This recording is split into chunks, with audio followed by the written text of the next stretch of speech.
आई, बाबा, अहो आम्ही काय ऐकतोय? हे बघा, हे घर आम्ही तुम्हाला विकू देणार नाही.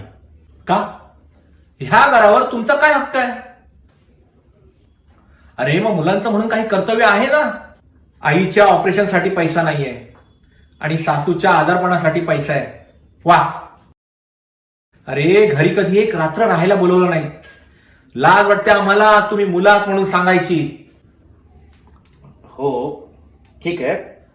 हे बघा, आम्ही मदत करायला तयार आहोत, पण हे घर विकू नका.